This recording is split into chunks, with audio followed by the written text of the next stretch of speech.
O filme, lançado em 2013, ele é uma animação, o que não é muito convencional na produção cinematográfica brasileira. É raro um filme de animação em longa-metragem, mais raro ainda é um longa-metragem em estética de animação que se trata de um tema sério. Bom, isso é simbólico, é um tema sério porque nós podemos aqui fazer uma relação, uma reflexão sobre a historiografia. Haja vista que a historiografia tradicional dita positivista lança um olhar mais dedicado para os vencedores, para os grandes homens, os grandes feitos, os grandes personagens. Escrevendo a contrapelo, através de uma operação consciente, o diretor nos apresenta uma história a partir dos vencidos. O filme ele é dividido em 4 fases.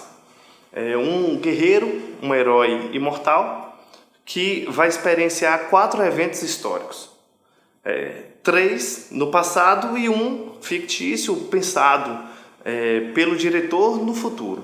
O nosso primeiro personagem, Abeguá, que representa um guerreiro tupinambá, ele vai experienciar um momento do Brasil colonial, que é a relação entre os tupinambás e os franceses, através de uma aliança que vai possibilitar a Confederação dos Tamoios, que vai rivalizar com os tupiniquins, que serão os aliados dos portugueses. Nessa relação, Abeguá vai se posicionar do lado mais fraco dentro dessa relação de força, que é a relação dos tupinambás aliados aos franceses, que serão derrotados pelos portugueses, os franceses serão expulsos, e em uma aliança entre os portugueses e os tupiniquins, os tupinambás serão derrotados.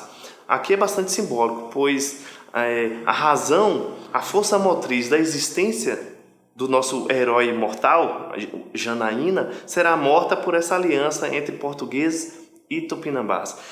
Essa confederação dos tamoios, que vai ser pensada, que vai ser organizada pela aliança entre franceses e principalmente os tupinambás, ele sai na história como os derrotados, como os vencidos. Quem é digno de ser lembrado na historiografia tradicional brasileira e da memória nacional? Os vencedores. Nesse caso aqui em especial, Estácio de Sá, sobrinho do governador-geral Mendes Sá, que vem derrotar a Confederação dos Tamoios, consequentemente os tupinambás no Brasil colonial. Bom, após a morte de Janaína, o nosso herói imortal ele vai transformar-se em um pássaro e vai viver em busca de reencontrar o seu grande amor, a razão de viver do nosso herói imortal, que é Janaína. O nosso personagem vai reaparecer no século XIX, especialmente em 1838, na província do Maranhão, que era uma província que estava passando por um grande problema financeiro. Ele era produtor de algodão, estava rivalizando com a produção estadunidense. E nesse período, o Brasil estava experienciando o regime regencial, onde estava ganhando força uma série de conflitos entre os partidos políticos, os 2 principais, liberais e conservadores, mas também uma série de rebeliões do ponto de vista econômico, onde uma série de indivíduos das camadas populares estavam se rebelando contra a repressão, a opressão do Estado.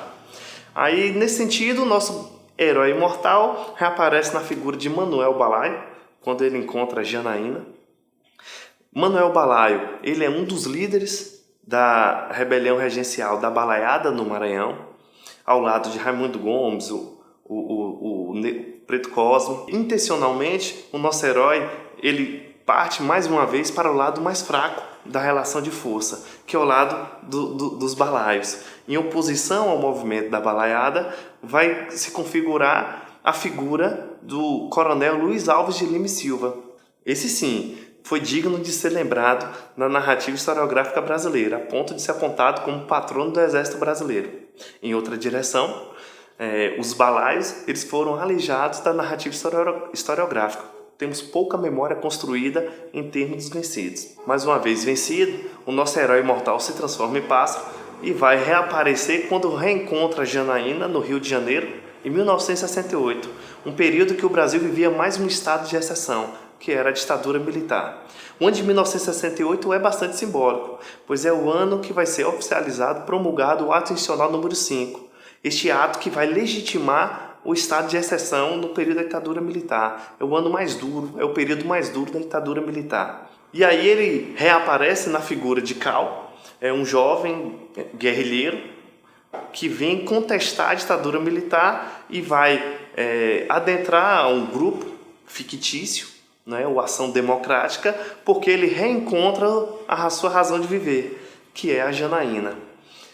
Uma vez no grupo, eles vão organizar uma oposição à ditadura militar, o que era muito comum dos grupos guerrilheiros, por exemplo, assaltando bancos em nome da defesa da democracia brasileira, do Estado brasileiro. E mais uma vez vai estar do lado mais fraco da força, uma vez lutando contra o aparelho opressor do Estado brasileiro, da ditadura militar, e ele do lado das minorias, dos vencidos. Como de costume, mais uma vez ele será derrotado, será vencido pelo Estado opressor e vai reaparecer agora quase um século depois, na figura de João Cândido, um jornalista que estava já cansado de lutar contra a opressão, contra essa desigualdade política, social, econômica que é construído no filme, é apresentado no filme ao longo de quase 600 anos, por volta de 600 anos. E aí ele vai aparecer em um Rio de Janeiro extremamente desigual, onde era uma cidade segura, controlada pelos milicianos, mas que controlava uma fonte fundamental para a sobrevivência humana, que é a água.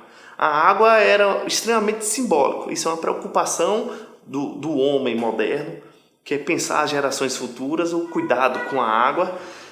Esse problema vai ser bastante evidenciado na quarta parte do filme, quarta e última parte, que é quando o nosso guerreiro vai encontrar Janaína, uma prostituta, que vai fazer parte de um grupo que vai tentar democratizar o acesso à água no Rio de Janeiro.